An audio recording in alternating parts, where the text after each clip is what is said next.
আমাদের উলামায়ে দ্বীনের কাজ হলো তারা দ্বীনের মধ্যে কোন জিনিসটা দরকার সেটাকে তুলে নিয়ে এসে আমাদের সামনে সহজভাবে পেশ করে দেন। এটা করো, তুমি কামিয়াব হয়ে যাবে। উজু করি, উজু চেহারা ধোয়া লাগবে।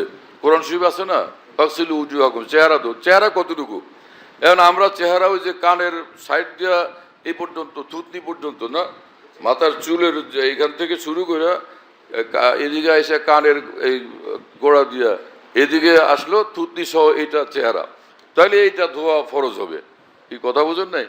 আবার ফুকাহাদের কেউ কেউ বলছে যে না, কানের সামনের সাইড যেটা যেটা চেহারার পাশাপাশি, এটাও চেহারার অংশ, তো ওইটারও ধোয়া লাগবে।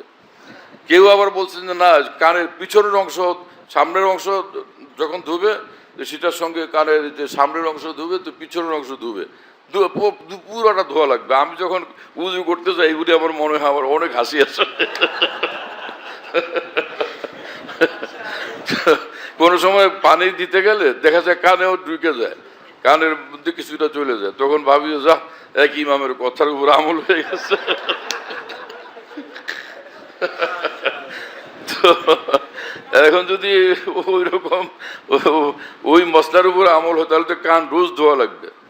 আমাদের ওলামায়ে কেরাম ফুকাহায়ে কেরাম বলে দিয়েছেন যে ভাই এইভাবে আমল করো যথেষ্ট। আর কোরআন শরীফে আল্লাহ পাক বলে দিয়েছেন তুমি বুঝো না ঠিক আছে, কিন্তু যে বুঝে তারটা ধরো।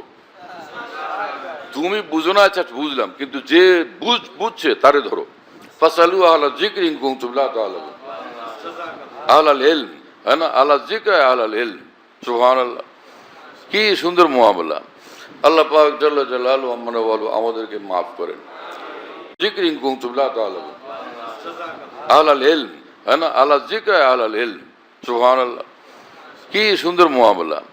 আল্লাহ পাক জাল্লা জালালুহু আম্মা ওয়ালু আমাদেরকে মাফ করেন।